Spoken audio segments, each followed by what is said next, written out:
Breakfast is one of my best meals.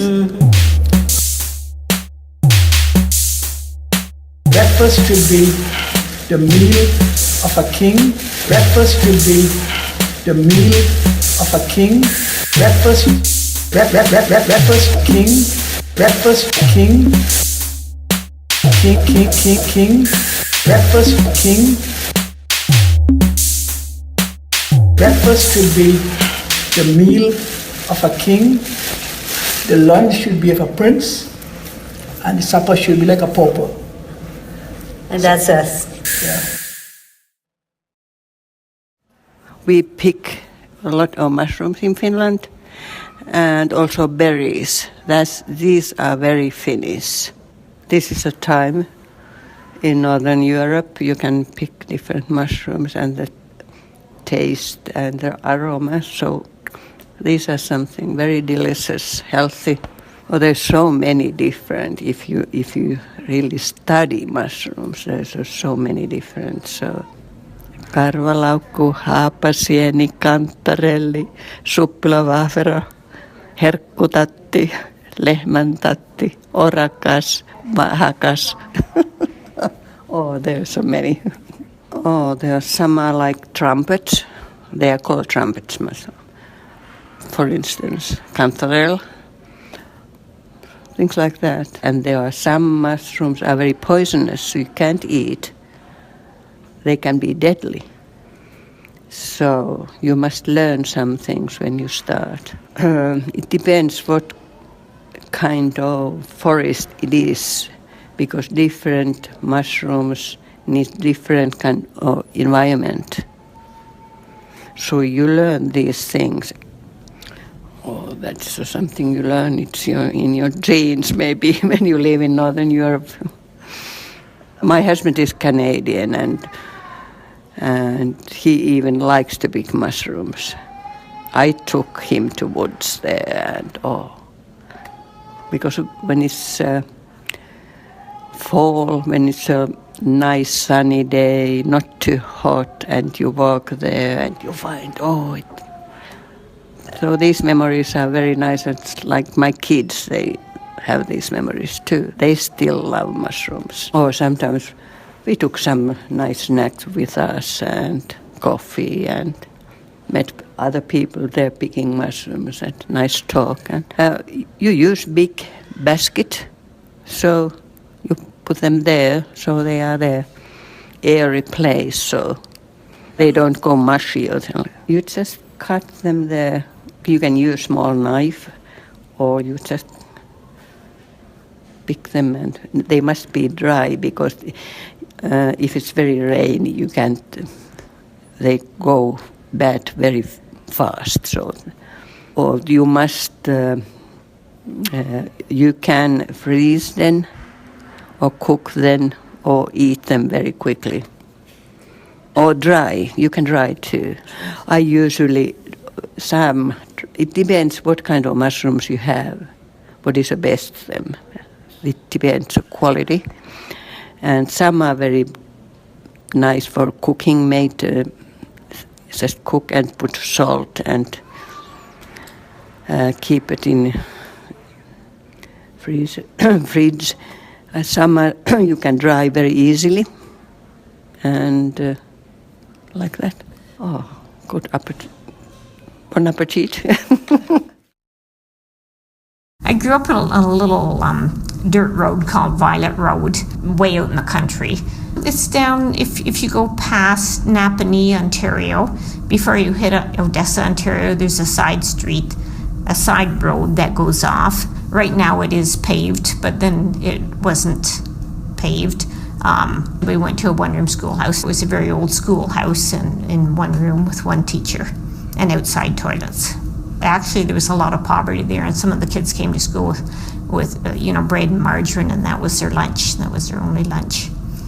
Well, we were out in the country, so we would just go down by the water, do make-believe stuff, go for walks through the fields. Sometimes we went for quite long walks. We would walk into town, and the nearest town was about 8 miles. So what's that transfer into kilometers? I don't know. And once in a while, we would walk to the next nearest town, which was about 20 miles. So, but we were country kids and there was nothing else to do. We made our own amusements. Things that my sister and I would do, steal apples and pears off the neighboring trees. And our next door neighbors had a big strawberry patch, which in fact they never bothered with, but we were very daring. And when they would go out, we would sneak over there and steal all their strawberries and post someone out in the street to watch for their car to come by. But I don't think they really cared whether we had the strawberries or not, because they never used them. So, but it felt very daring. Because we didn't really live near a store, my parents had to go. We didn't own a car, and my parents had to rely on the neighbors and go once a week to pick up the groceries. And because there was not much money, we didn't have really any store-bought chips or pop or candy or anything like that. We would occasionally, and this is probably going to be hard for people today to believe, my mother would occasionally buy a 5-cent bag of chips, and it would be divided between 5 kids. So each kid got, maybe 3 little chips. I don't think there was anything else at that time. It was probably just plain, because this is going back, so this would have been 1954, 1956 kind of thing. My mom would buy gumdrops, and we would get a gumdrop. When my mother made butter tarts, we could have traded a butter tart for anything that anybody had, but we never would, because they were just the best butter tarts. Oh, they were just really good. When you bit into them, it was like a little bit of syrup was in the bottom there. It was that little bit of liquid syrup, and it was just really, really good. I never got her recipe. I do have a butter tart recipe that I make occasionally. I did start to bake because I always liked baking. I started to bake when I think I was 11 years old. I started to bake, and I enjoyed baking, and I have 4 siblings, 4 sisters, so we had a family of 7, so baking was always welcome. And I actually have an old 5-rose flour cookbook, an antique cookbook from my grandmother. I'm not even sure how I came to have it, but it's very old. In the front of it, there are coupons where you can send away for another cookbook if you enclose a nickel.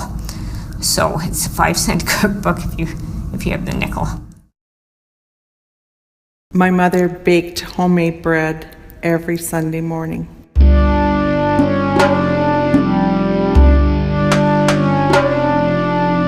Whatever leftover dough was left over from making the loaves.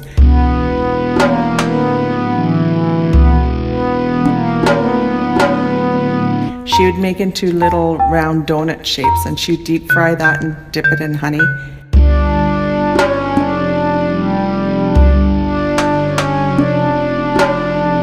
And that was a treat for us, and I've never had it since she passed.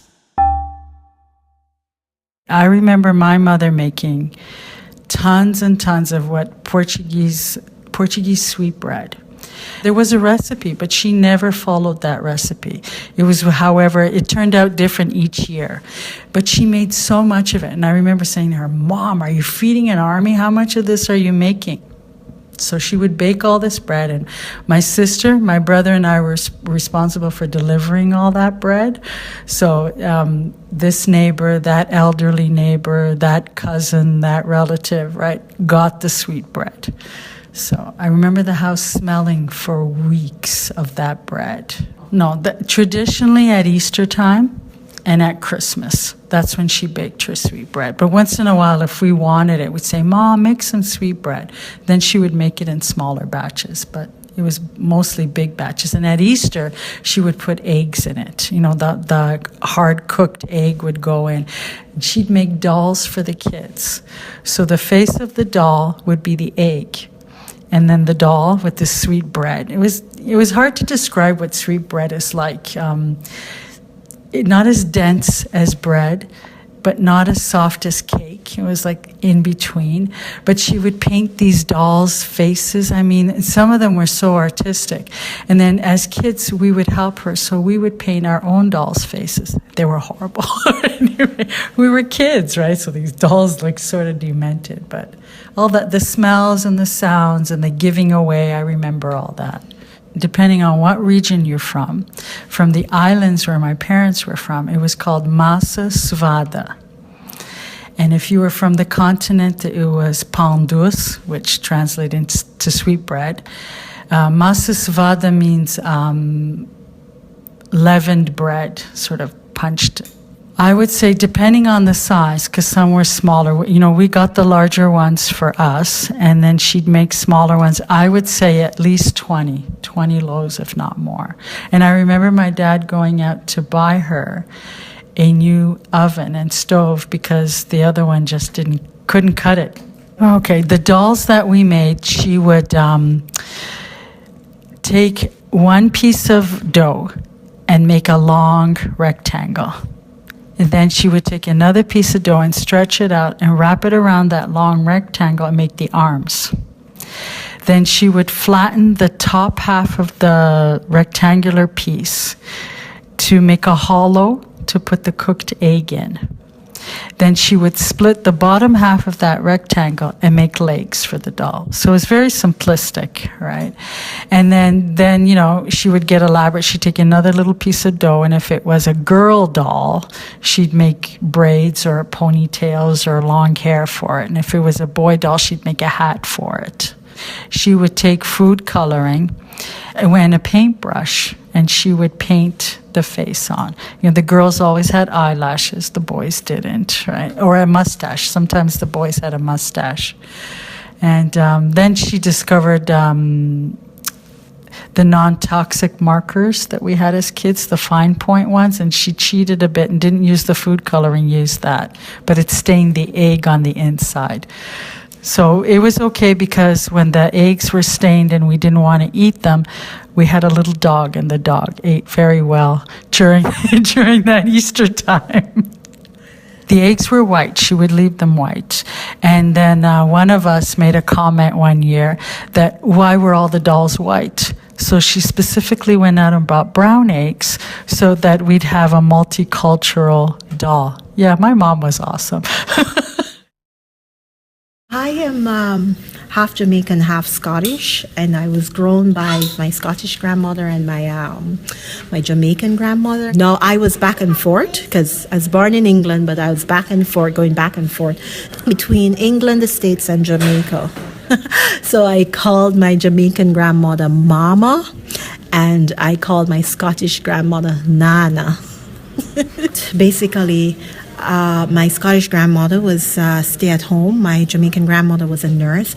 And so they would take me in the kitchen and they would show me how to do stuff, starting things like my Jamaican grandmother liked to bake a lot and my Scottish grandmother liked to entertain. So they were always in the kitchen, which is why I hate the kitchen. And so I was taught like from 9, 10, my Scottish grandma, they love food. Food was an integral part of their lives, and that's it. It was a big family and she had big crowds. And at any given time, she'd be entertaining 30 people. And this is just on a norm. This is not with like a holiday or something. She just enjoyed that. There were special times, like for example, my Jamaican grandmother loved to bake, and so we put on an apron, and that would just be a special time in terms of like mixing the batter or rolling, depending on what we're doing, like Christmas cake. She made Christmas puddings, and she made very good Christmas puddings. And that process would start like from the year before. So you'd have to soak the fruits. So it would be like cranberry, raisin, prunes, and she'd pour wine on it. And so we would sometimes blend it, and then we'd pour the wine on top of it, put it in an airtight jar, and then put it in a cool place. And that would last for a year. And then come now the following year, you take it down, and then you get your other ingredients, you know, your flour, if you're putting a little rum in it. And we prepare the batter and all of that, mix the fruits, and yeah. She would make anywhere from 40 to 50 puddings. And so, it was a long process. To bake the puddings would take us like sometimes 1 week. Because, yes, in the sense that what she would do, because she worked in between, she'd start to prepare them like from in the night. So maybe we would make 5 one night or 10 one night. Because back in those days, I mean, she's using her home stove. So, yeah, those were fun memories for me, I have to say, though it was stressful. Being around a hot stove. Teenagers or kid just wasn't in the mood sometimes, but yeah. This was her way of basically Christmas pudding would be sending to all over, whether to family or friends, and this she also gave them as gift to her co-workers at the hospitals, to sometimes to patients. So yeah.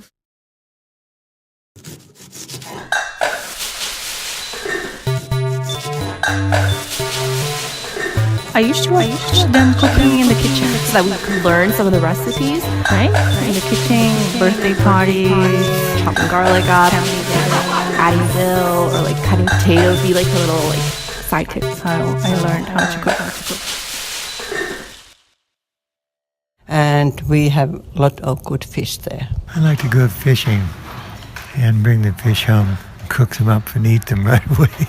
And I did fish quite a lot as a kid. Oh, he used to go fishing. Geez, I don't remember the names of those places. There was a reservoir about 20 miles from my home. And this was when I was in like high school. I remember there was a floating bridge. He took me one time with him. Every time a car went over it, and they only could go over one at a time because the bridge wasn't that, strong. You would sink in water. Your feet would be in water. Salmon and some salmon's relatives. Well, I had to decide what I was going to fish for, because that would decide whether I had to make up any particular bait.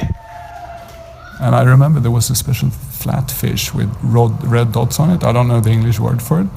It's called rödspetta or red spet. Some big fish, herring, things like that. Very common, yeah.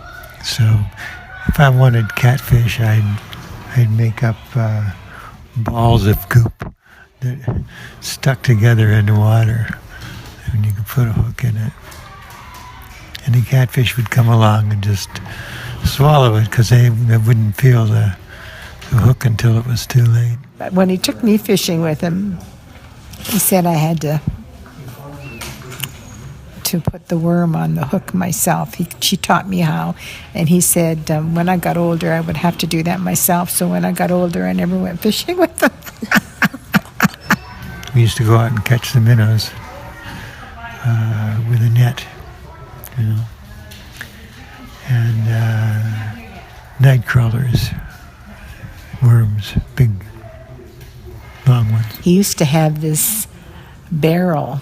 It was a metal barrel in the backyard, and he had minnows in it, so he would keep them alive till he went fishing, because he fished with live minnows. And he used to have the hose trickling all day in this barrel. And I remember it used to make my mother mad because it was always overflowing on the grass.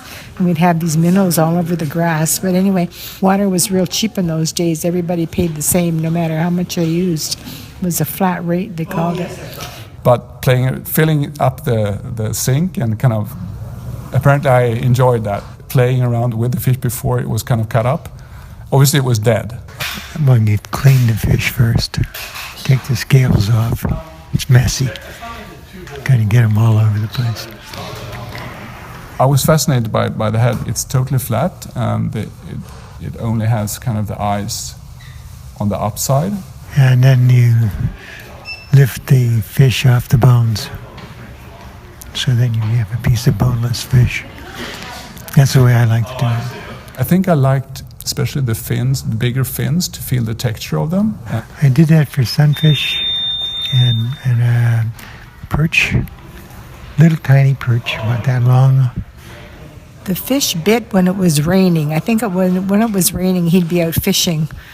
I remember that on that floating bridge. We'd be in the tents trying to sleep. For perch, it had to be not just one fish, and then you wait a while and fish some more.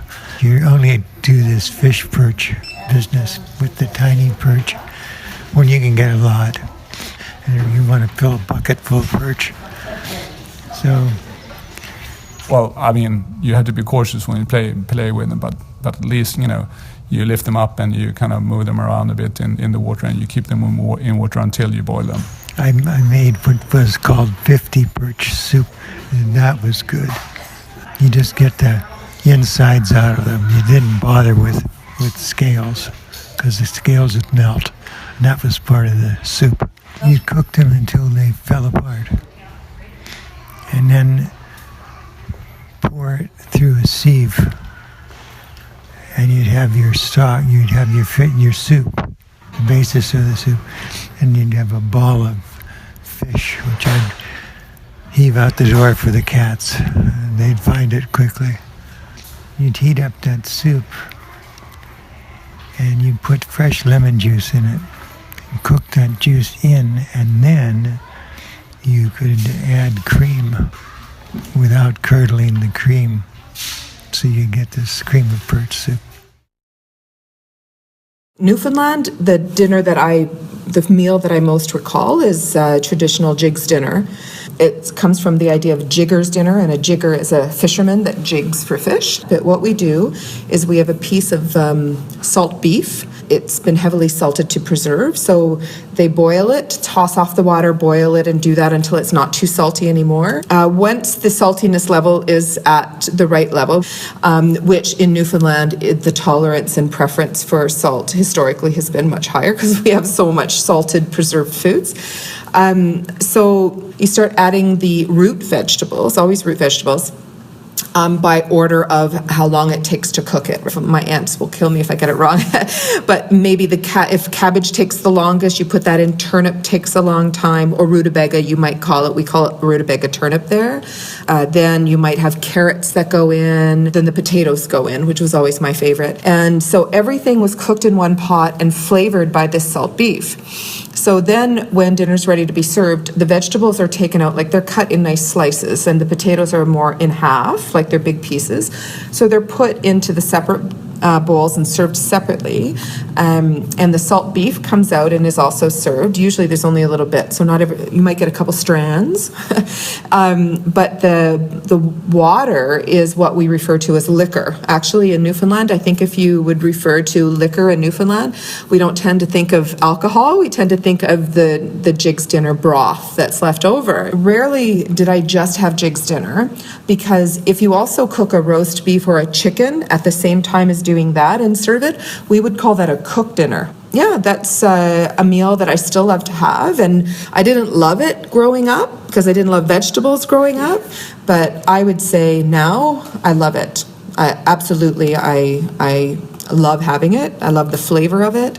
I have my favorite aunt, like different aunts cook it differently, mom cooks it differently, and I have different favorites. But that is, it's always like a family dinner. I'm going to light up here. It's happened numerous times. It's called a boil up. So there's can be two parts to a boil up. A boil up is basically a Jigs dinner made on the beach. So we have a great big pot over a fire. Some people now have the stoves that do it, right? And it sits on top, and all of the stuff about the beef and the vegetables is all done, and you're sitting out looking at the ocean, and there's a big boil up, and we sit down and have dinner. So I love doing that, but there's also, we can have a lobster with it. Massive pot is filled with ocean water, and the lobsters are boiled. And so then we crack them open, and it's all messy, and sometimes we dip them in butter, sometimes we're just sucking the juice out of them, but it's like a plastic tablecloth and a big mess. I like the claws and the tail, but traditionally everything is eaten, not by me, but I find the generation prior to me, my parents and my grand, they open up the guts, and there's this thing inside. It's like this black stuff, and I think that's what they called the old woman. I don't know why they called it the old woman, but imagine, what are you eating? And where does that come from? I don't want to think about it, but like, you're back there and they'll say, oh, you're going to eat the old woman. I'm like, why would you say that? And for snack, I will have 10 to 12 almond, 10 or 12 pistachio, about 6 or 7 Brazilian nut, and a piece of celery, and a couple slices of cucumber, and a nice cup of Chinese oolong tea.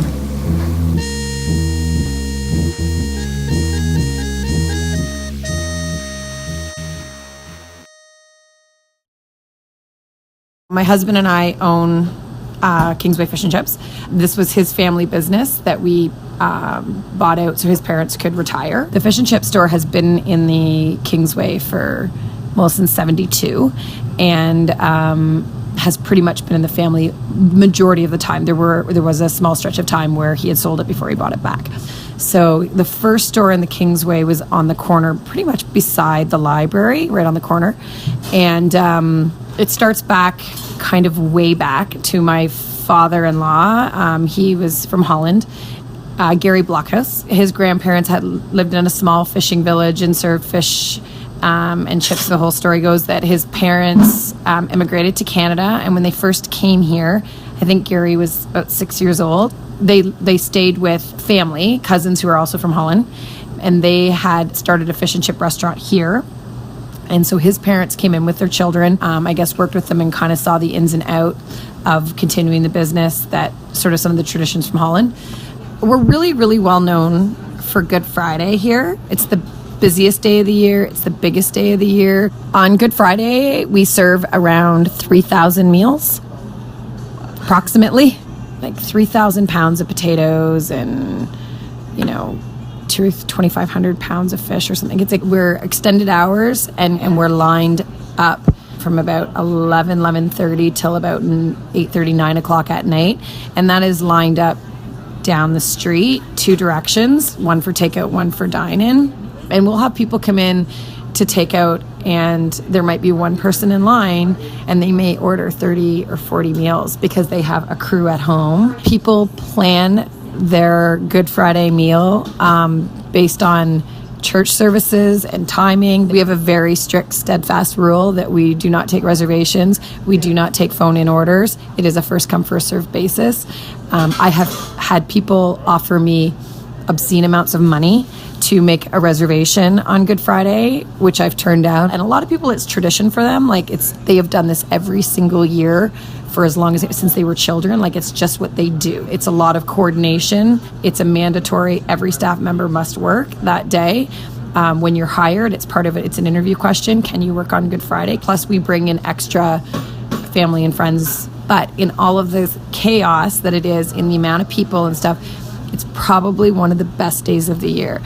It instills my faith in people, that people are still good. We never get complaints. We never get arguments. We never get any of that thing that people talk about happens in big lines and stuff. Everyone is happy to be here.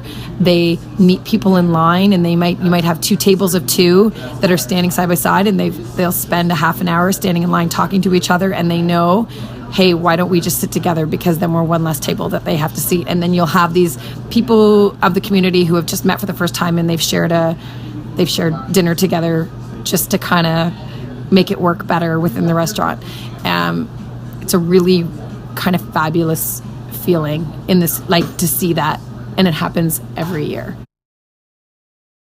I learned a lot of my cooking in first and second year university.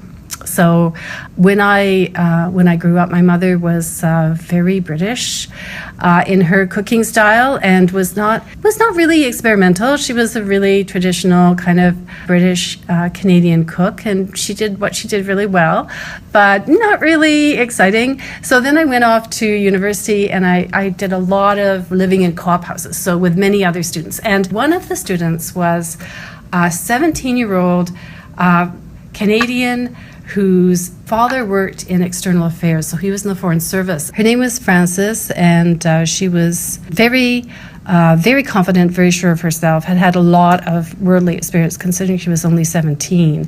And she certainly opened my eyes to a whole world of cuisine that was out there, like a very Mediterranean cuisine. And yeah, she had a big influence on me. And she had grown up in many different countries, but most recently Tunisia. So she was basically fresh from Tunisia. She was really fond of paellas and all the bells and whistles, a very international cuisine. She was extremely well-versed in European cooking. So I just kind of, picked up this like osmosis from her. Paella? I love paella. And I love the flavors. I love the fact that it's a really colorful dish, and got to have the shrimp. We just have to have the shrimp. Its origins remind me of places a long, long way away with a culture that's very different from the one that I'm immersed in on an everyday basis. So it's like a little travel experience when I make this dish. For a first-year student at a university in a small town like Peterborough, paella was considered rather distinctive. So it gave me a bit of a cachet, right? With the other students, I would sort of say, I'm making paella tonight. Anyone want to come over? And they would go, oh yeah, we'll bring some wine. And all of a sudden we felt really adult. It was just that little sort of beginning growth into a more sophisticated, worldly, life.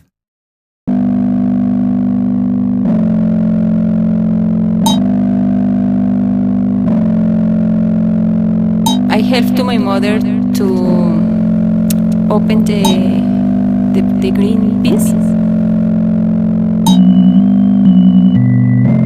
Clack, crack, crack. Open the green peas. Clack, crack, crack. Open the green peas.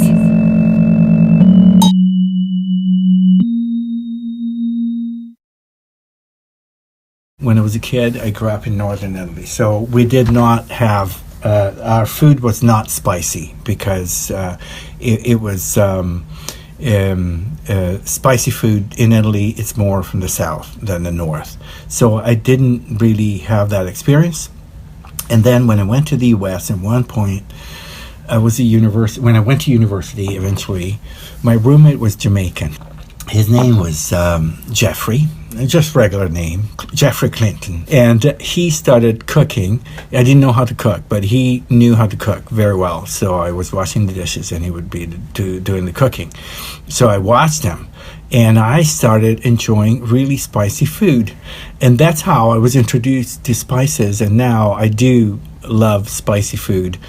And I use all kinds, from cayenne pepper to curry to cumin to all kinds of spices. He made, it was the way he was spicing the meat. It wasn't just sprinkling a little bit of spices on the meat. No, it was taking the meat and mixing the spices first, and with a little bit of oil, and then taking the meat and really grinding the spices into the meat that I had never seen anybody do it with his hands, and so that the meat would be really spicy, but in an even way. And then he would make, so it would be chicken, traditional chicken, pork, just all kinds of meats. And then he would make, it's one of the staples of Jamaican food. It's rice with peas, really, and then vegetables. So it was straightforward, but it was the way he was spicing. So when I started cooking, one night I said, I'm gonna make the chicken. So I made it the same way.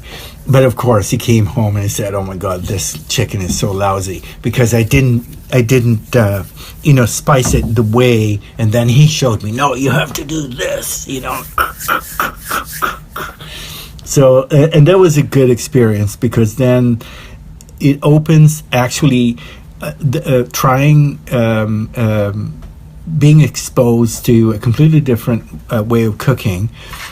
You start realizing that there are so many cuisines, and it opens you up to other culinary experiences, and then the world is yours, because then there's Chinese, there's Indian, there's all kinds of beautiful, fantastic Middle Eastern. I love Middle Eastern food, from the Middle East, it opens you up to all kinds of, and you realize, oh my God, there's so much to eat out there in the world, and it's so fantastic. My dad grew up on the grounds of a slaughterhouse and then continued with lots of meat preparation in his own kitchen.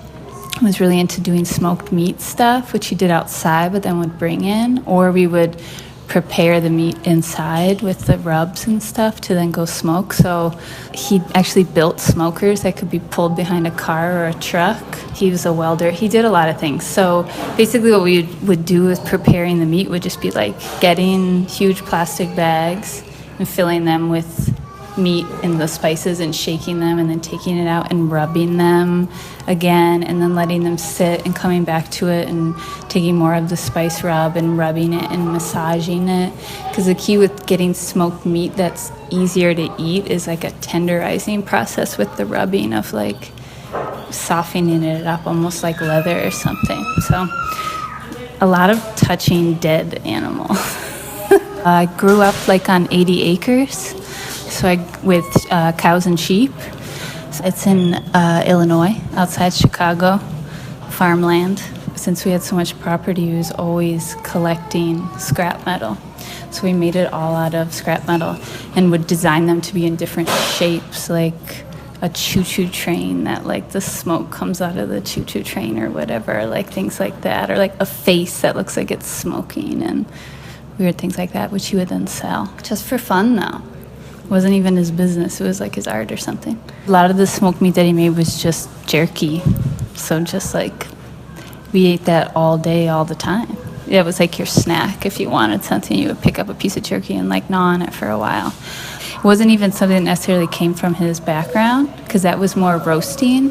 My dad's Croatian, and so the slaughterhouse that he grew up on serviced Northwest Indiana, which was a lot of Croatians and Serbians and Orthodox Catholics, which that revolves around roasting pigs and lambs around feast time. So my grandparents came from Croatia and settled in Northwest Indiana, and that was what my grandfather knew from the old world, basically, of what his family did. So he started with, I don't even know how many, but he would have had like some pigs and some lambs and whatever, and built a little thing for killing and cutting them up and then selling either, pork chops or, all the processed kind of meats, or selling whole things for feast days. He didn't service any sort of restaurants. I think in the beginning they started with raising their own meat, but then in the end he was going every morning at 7 a.m. to the stockyards in Chicago, buying the meat, driving it, killing it, this kind of thing. So that still exists. It's called Hobart Meats, and it's in Indiana, and my family still runs it. I just saw respect for animals there, that even though they were dying, I felt like there was an appreciation before that they were killing them. My grandparents knew everyone that the meat was going to, and their families, and who it was feeding. So my grandma, who lived on the grounds of the slaughterhouse and still does, she's in her 90s. She had a kitchen that was always on because people were always working there, and you just walked a few steps down to her kitchen. She always had food on. So always some weird stock pot boiling with some fatty stuff that was looked disgusting and smelled bad, and would taste so good.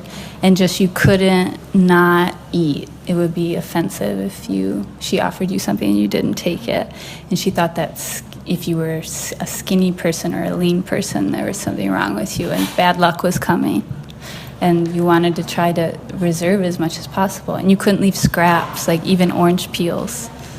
You have to eat that orange peel if you peeled that orange, and the core of the apple, and no waste at all of anything ever.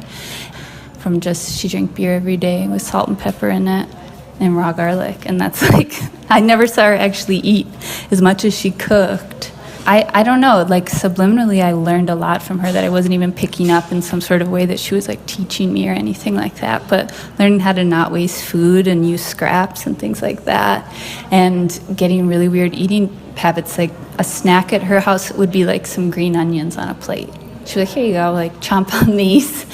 So eating that And that led me to like really loving vegetables and all types of vegetables and raw vegetables and not being scared of that, which I think a lot of people are turned off by vegetables at a young time. And I had the opposite experience of just like worshiping them and realizing their potential. The rooster sometimes, like when I slept at night, so it was okay. No, doesn't matter. The rooster was just like, woke me up. I went back to sleep. But sometimes one started and all of them were like, you hear, cuckoo, cuckoo. If I couldn't sleep, so it was too much. The chickens, mainly, we fed them with grains. So yolks were so just like rich yellow color, like sometimes orange. So the chicken, I remember like I got attached to them, just like were like my pets. I named them, but not all of them, but my favorite. Chewbacca, for example, because she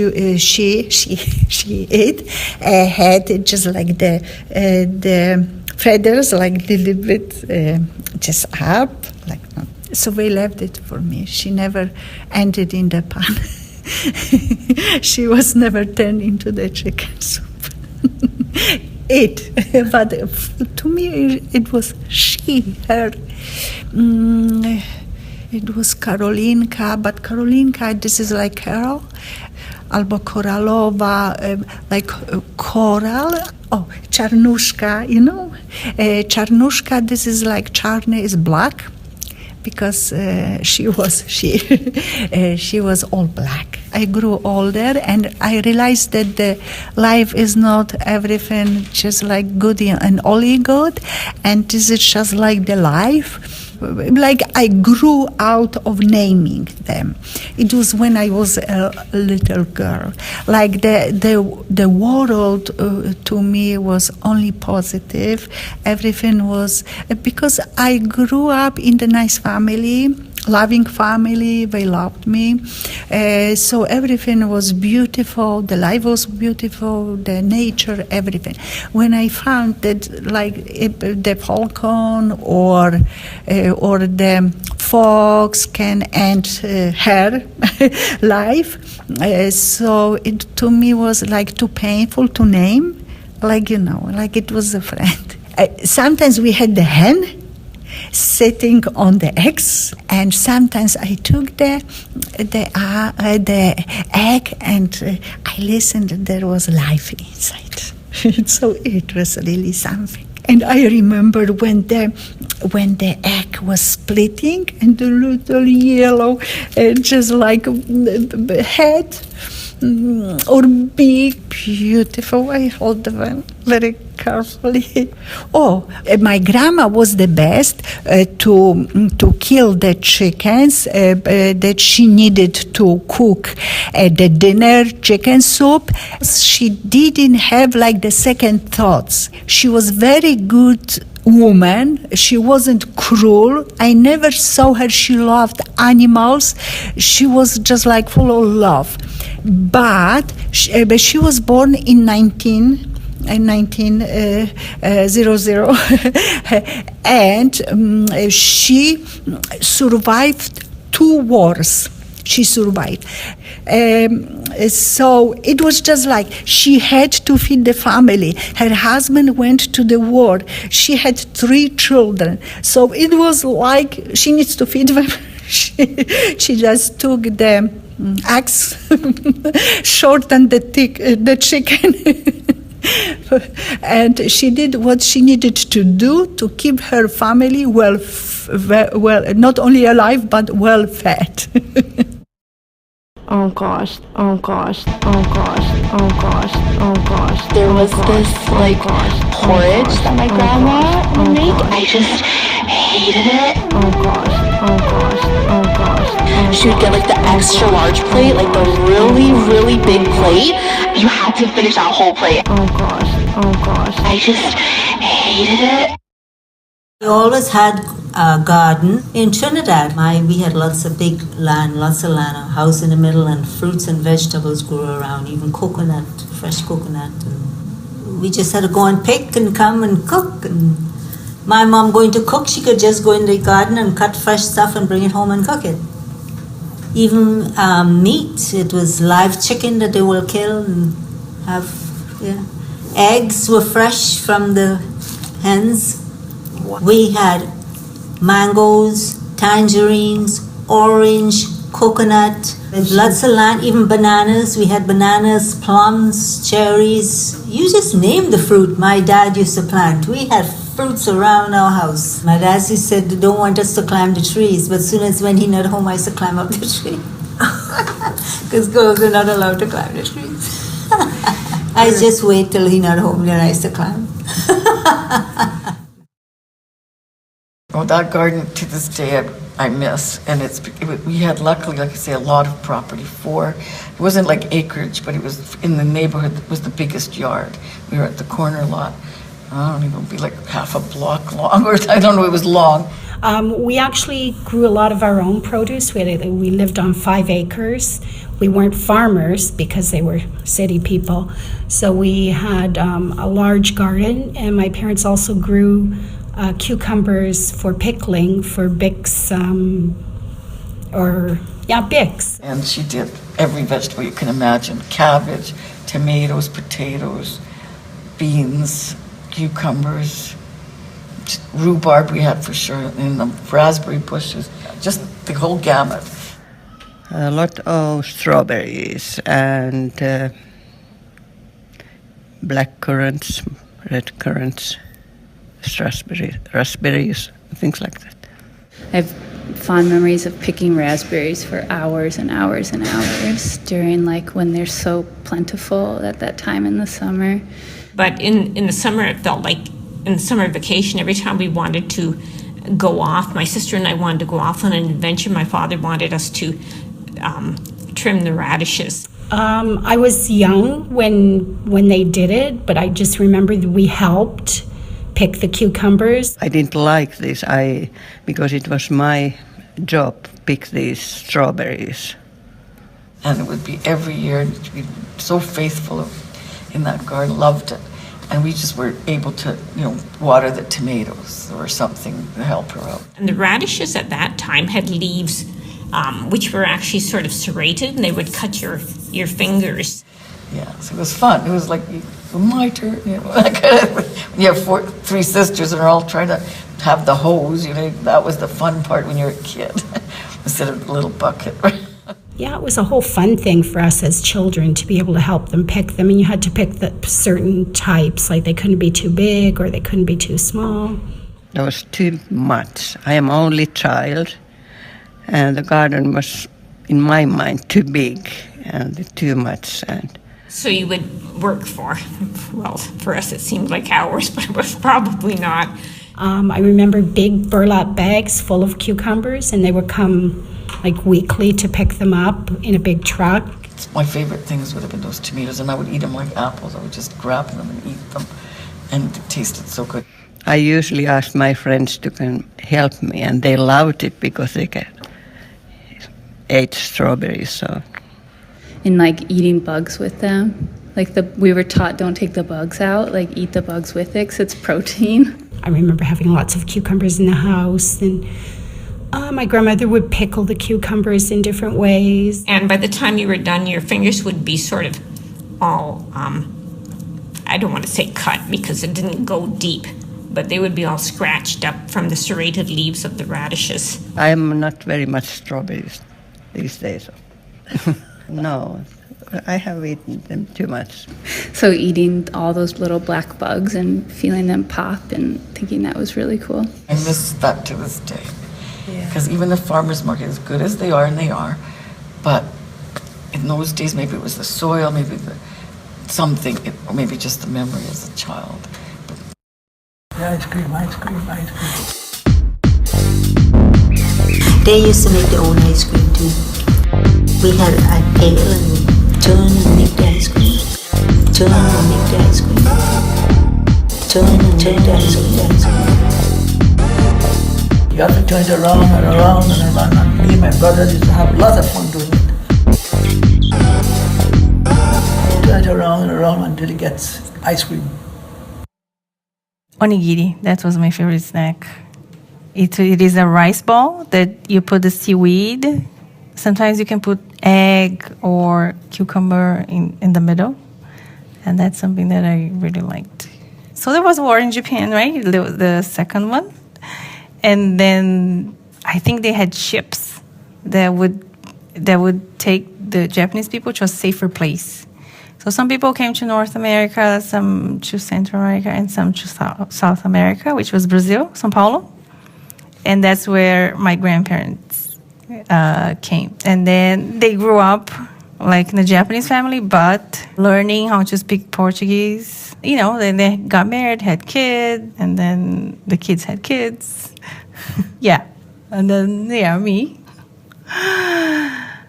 It was different because my grandparents used to make more the Japanese food, right? It's the sushi, mochi, whatever.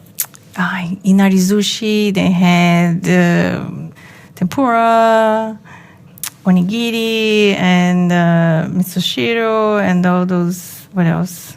Yakisoba. But then there was the Brazilian part. My mom, she learned Japanese because of my grandparents, right? But then as she was growing older, she had friends that were Brazilian, so she started learning how to cook Brazilian food at her friend's house, right? The rice, the beans, the beef, even pasta, arroz, feijão, feijoada, macarrão, carne com batata, salada. So my grandmother, my mom, they used to cook and make this big meal with lots of different food. They used to make sushi and some Brazilian food too, which was kind of rice and beans and meat. The Japanese food, it takes a long time. So it has, you need a lot of patience and a lot of thought into it. Like, concentrate and focus on what you're doing. Mochi, for example, it's a type of food that you use rice. Put the rice and then you have a hammer and it's kind of like butter. You have to be like pounding it until it gets to the right, but it takes a long time. Even the rice too, you have to cook the rice, but you have to season the rice, but you have to wait until it cools down and it has like a specific taste. So you need to be focused on that, like, is it the right amount? Is it not the right amount? Otherwise it gets too sweet or too salty. But she didn't have a measurement, you know what I mean? Like she wouldn't, it was not like, 2 cups of this and 2 cups of that. She would have to taste it, and that's when she knew it was right or not. My grandmother's from Egypt. It was all about food. I did not have a big appetite as a child, and it was a bit of a problem because I think she got really offended if I didn't eat everything that was put in front of me. And I didn't want to hurt her feelings by not finishing it. I just see the look of disappointment on her face. Well, my grandmother made a very special dish called feuille de vigne, grape leaves. It's Middle Eastern. My grandmother lived in Quebec, and we lived in the Toronto area, so she would usually cook it when we went to visit. I think depending on how many you make, it could take all day. It could take 8 hours. So, because you have to roll the leaves individually and then you have to cook it. You usually put some eggs in there too, so the eggs get cooked along with the grape leaves, garlic, eggs, garlic. I think it's veal. It's they're delicious. They're healthy, I think. Pretty sure they're healthy. It reminds me of my childhood. They smell good. So my dad started cooking it when my grandmother died. And my husband is Vietnamese, but it's one of his favorite meals, possibly his favorite meal of all times. My dad made the grape leaves for special occasions, somebody's birthday, big family get-together, which of course meant he had to make a lot because there would be a lot of people. I don't know, but I'm guessing my dad would make around at least 200. I don't know if I could make them on my own, though. I think I better learn that. So. My comfort food now is I love rice. I love rice.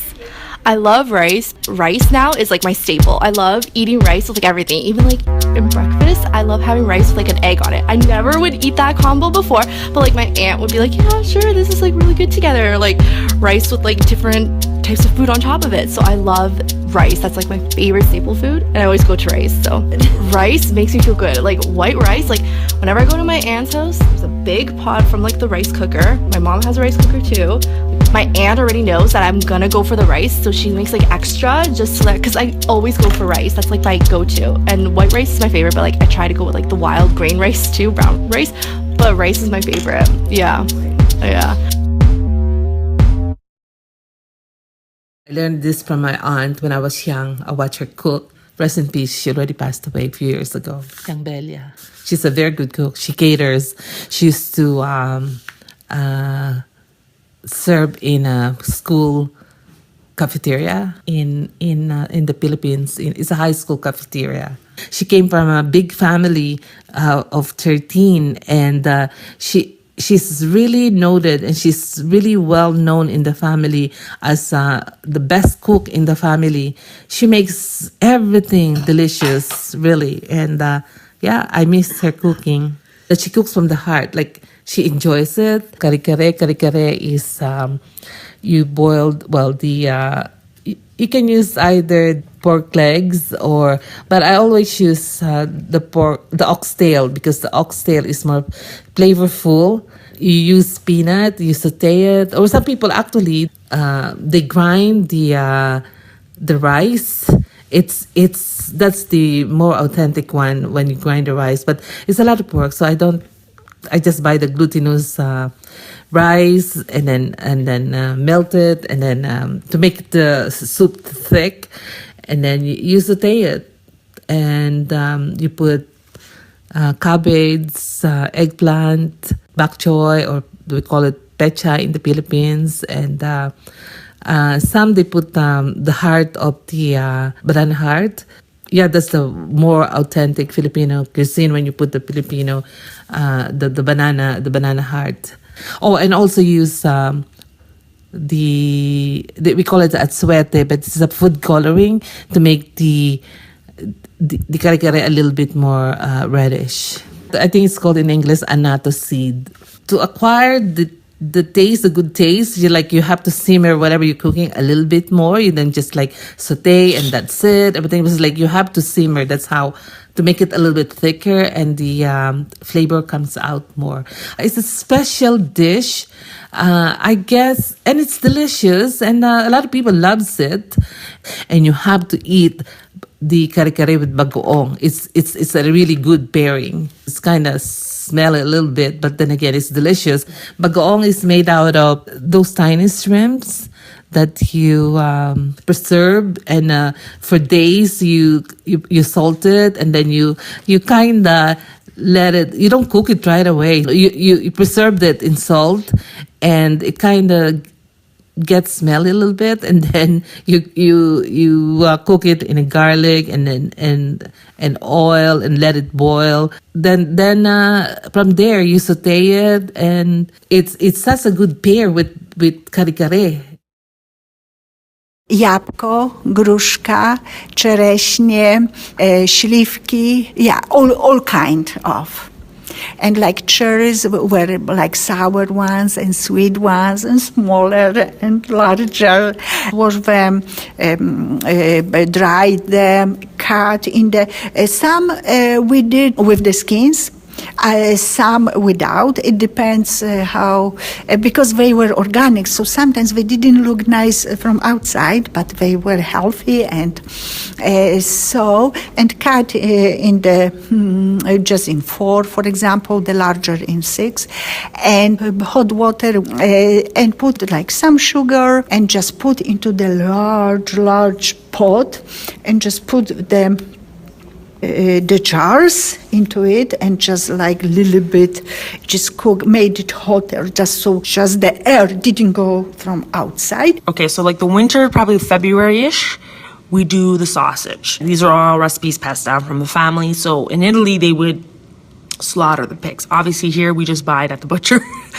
So with the sausage, literally you buy the pork, the seasonings, again, depending on what you want. Like you could put pepper, you could put fennel, whatever your taste is. And then we buy the casings, and then we have the machine that we stuff the sausage. So that's like February. Like the fall would have been a very busy time because that's when my mom canned stuff like in jars. And we had to help out, of course. Carrots and potatoes was fine down in the basement. Everything else had to be either canned or cooked up and made into relishes and all these other things. But it would be the steam in the room because you would have to lift it from these big pots. We didn't freeze in those days, probably would have now. Freezing was later, she got a freezer. But it was mainly canning stuff. And all that work that you have to do is chopping and then the steaming and then making sauerkraut was the only thing that's like embarrassing to us because it smells while it's fermenting, and you have friends that aren't Ukrainian or German. What's that smell? You'd have people like wondering, what is it? My mom's making sauerkraut. You'd go as a teenager, right? Okay. But then, of course, we ate it and we loved it with kielbasa. But yeah, it does sort of have a different. So unless your friends have the similar experience, it is pretty gross, but it tastes good after. And then, so like the end of the summer, beginning of the fall, that's when we'll do the tomatoes. Like we crush the tomatoes. So with that, we do buy the bushels. We buy tomatoes by the bushels. And then we have like an industrial like tomato like crusher. So we cut them, we put it in the crusher, we crush them. Then we jar them and then we boil them for about an hour. But when I was little, like we probably did this before. We used to do this even before I was born, but like we would go to my grandmother's house and we would do with like all my cousins, aunts, uncles. So we used to do like 20 bushels, right? And everybody would take their tomato sauce home, and it was like a day event, right? Because it would take time to cut everything. We would be there from like 6 a.m.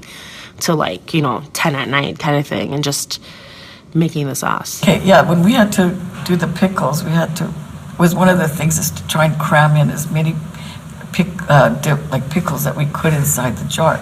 And that was always the fun part to see, I got 5 in mine, and like argue with her sisters. We're always like trying to see, and you to try to get the smallest ones because you can get more in there. So it was a little fun, or you get a big fat one and you try to squish it to make sure, but it had to be as many as you could get.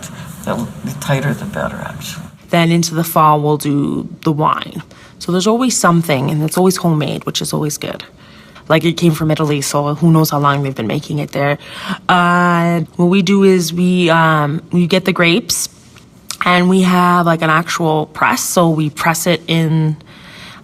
We press the grapes to get the juice out. So that takes a couple of days. And then basically once the juice, you collect the juice, we put them in like these glass containers, and then it has to ferment. So we keep that in our cellar. And that has to ferment for a couple of weeks. It takes a while. It is it's labor intensive because it takes like a couple of weeks, sometimes months. Like the longer you let it ferment, the better it is, right? I still have that reaction. You get these juices running from what seems like your tonsils, and it just gets. You do physically react because it's got that soury taste to it. Kind of like when you eat lemons, except lemons is more puckery, but it sort of starts the saliva flowing. That's probably what it is. It's just this tasty, great. I love it. It's my favorite. One of my favorite little pickled things is the dill pickles my mom used to make. Romy's has been around since 1964.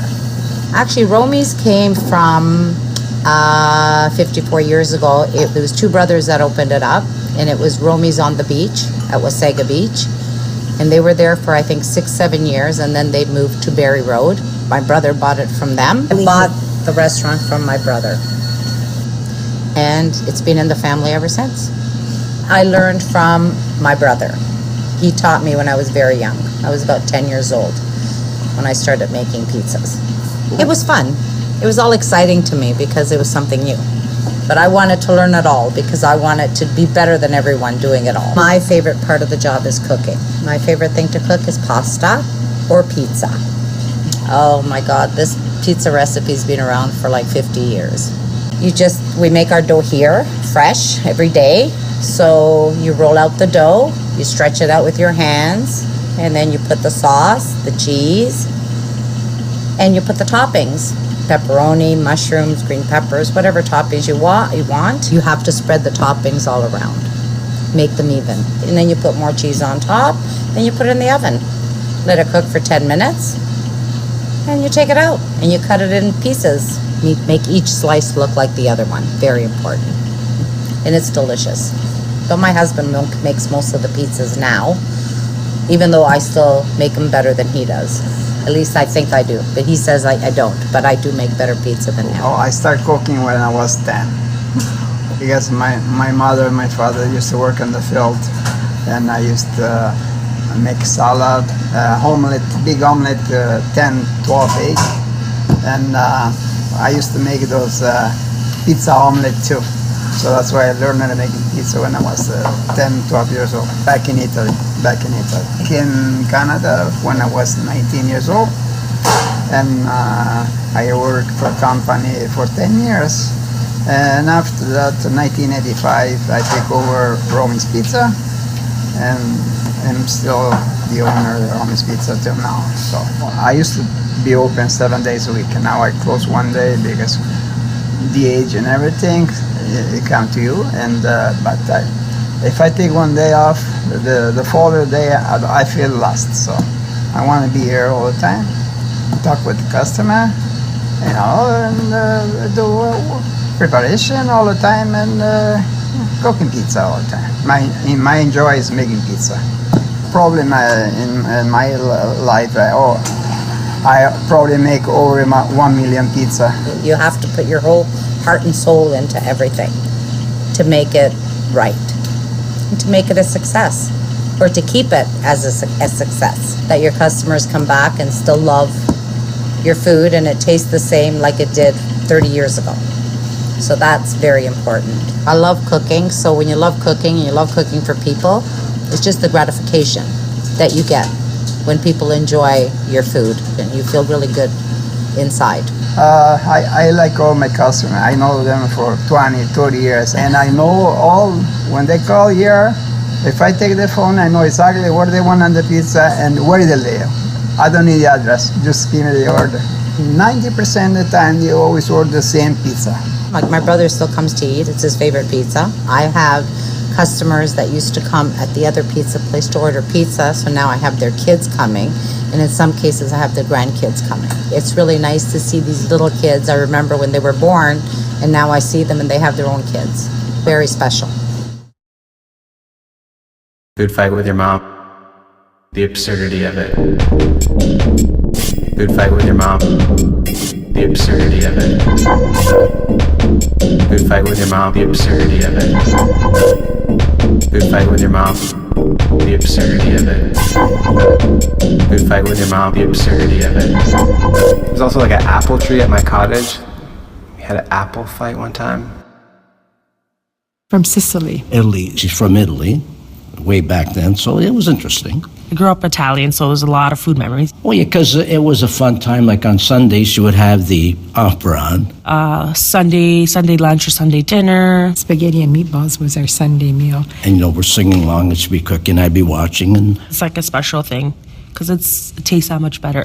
It's a family kind of tradition. My biggest food memory is probably making homemade pasta with my mom, like as a kid, which I still make to this day. My favorite thing to cook would be a pasta sauce, like a sugo.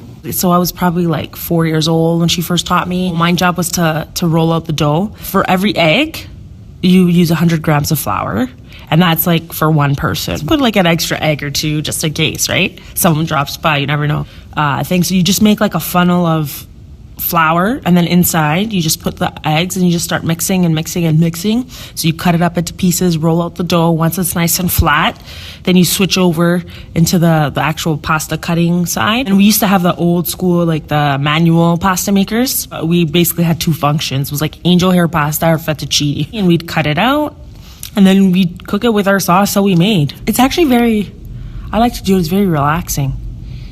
It's nice, it gives you like a nice feeling that you're making and you know what goes into it. Another time when we were eating snails, because he always brought all of this stuff home like this exotic stuff that we never normally eat. And he cooked them in a spaghetti sauce, a tomato sauce, and really, really good. And then he'd take a safety pin and open up the safety pin so we could get the snail out. This is how we ate our snails, with a safety pin. Didn't have any proper tools for it, but they were so good. I really loved them. They were simmering in this tomato sauce, for a long time, and they were really, really good. And then he spiced it up too a little bit, So I only remember eating them that one time. Like I said, everything was expensive, that kind of stuff was like a luxury.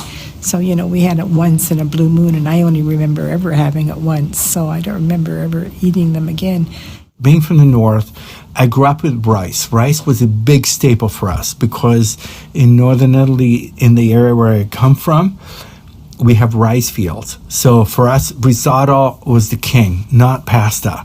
So my specialty is I make risotto with porcini, mushrooms, very well, I think. But there is a modification. I make it with brown rice. I don't make it with arborio. So I make it with brown rice. So it gives it a certain nutty texture. The process is very simple. You warm up the water to prepare the broth, and at the same time you're chopping your onions and your garlic and half a carrot, and then you get a cup of brown rice and 2 cups of liquid, and the liquid is comprised of chicken or beef broth that you can use bouillon cubes if you don't have. Ideally, it'd be better if it's. And then you soak the porcini, like a little handful of porcini mushrooms in the liquid, and then basically. You saute the onions and the garlic. You put the rice in. You saute the rice with the onions and the garlic, and in oil, or ideally butter. Really, ideally. But I know that you can do it with oil. But if you do it with butter, it's more tasty. It's tastier. And then you put the liquid in, and the liquid is you put 1 cup of rice, 2 cups of liquid, 1 cup. Usually it's broth. Half a cup. I usually put half a cup of white wine. Dry white wine, and another half a cup of broth. So you have 2 cups of liquid, and then I usually make it with a pressure cooker, which is my training. So you run it for 13. When it hisses, you turn it down, and you run it for 13 minutes, and then you turn it off when the timer goes off, and it's ready. That's it. And then you can add Parmesan cheese, and you can also add some. Garnish it with a little bit of fresh parsley, chopped. That's it. And sometimes it would be spaghetti with Italian sausage cut up, or what we call neck bones. In those days, they used to give you big neck bones, the butcher, that my mother would simmer in the spaghetti sauce all morning. And then we would eat them, have them on top of the spaghetti. Of course, you have to eat them with your hands. And that was kind of messy, but I love those neck bones, but you can't get them anymore. At least I never heard of them anymore. You feel, I want to say, like, it's almost like, because of the tomatoes, there's like a sense of like acidity, but in a good way, because it's like that tomatoes coming in with the pasta and with the oil. And then again, depending on what you put in it, right? Warmth, I would say. And then again, depending on what you put, it could be spicy, it could be sweet. The best is when the tomatoes are nice and sweet and you get that sweetness. It's amazing. The sweetness with the acidity, it's amazing. Yeah. All the kids have been brought up when they call it Nana's meatballs. And Nana's meatballs, no matter how much we try to make them, they never come out like my mother's. She had this special touch and a special taste. Since I can remember, since I was almost born, she was known for these meatballs. They were the go-to food when you weren't feeling good. They were the go-to food when you were feeling good. The taste is just unbelievable. Moist, flavorful. Just fill apart in your mouth and like... Oh man, the sauce from scratch. You just can't get it that same way. She came from family of bakers. Her father had a bakery in Malta, Kushkiri's Bakery, which is my mom's maiden name. She was an expert in baking, but she was more expert in her cooking because she used to have to feed the employees at the store. Yeah, or if our family came from Malta, or if our family came from the States, or what have you, they knew the first dish would be the meatballs and spaghetti or whatever she put to the side. And it was like known. And nobody, whether they had jet lag or not, they made their way to my grandmother's house because she, Lord knows, she would have this huge pot on her table and there would be enough. Like I said, like she had 7 kids. There would be enough that she had not only for everybody, but then some. And you did not miss this meal. All I can say, they've traveled the world. They've made it to San Francisco, they've made it to Ireland, they've made it to Malta, they've made it to Ottawa, Canada, so they've made it everywhere. Because Nana's meatballs are famous in the family. She was cooking till the very end practically. And up to 89, she was still doing her grocery. She made them up to, she passed away last year, she was almost 95 years old. And she made them up to, I would say, till she was 94. And if she couldn't, because at the end of the last year of her life, she was hard, she'll be sitting down and she'll teach us, okay, you have to do this, this, and that. And she'll cut up, she said, no, your onion is not fried properly yet. It has to be golden brown. Not too dark, not too light, golden brown. And she'll say, oh, you don't have enough olive oil. You need more olive oil. My mother and my aunt would just kind of try to write down how much she put in as she put it in. So that's why the recipes aren't as perfect, because she may have changed, she was tasting as she went along. So because of that, they're not exact, and they're never going to be exact because there's never going to be another Mary Shariha. Meatballs are made, according to my mom, the best ground beef you can get. Do not freeze your ground beef.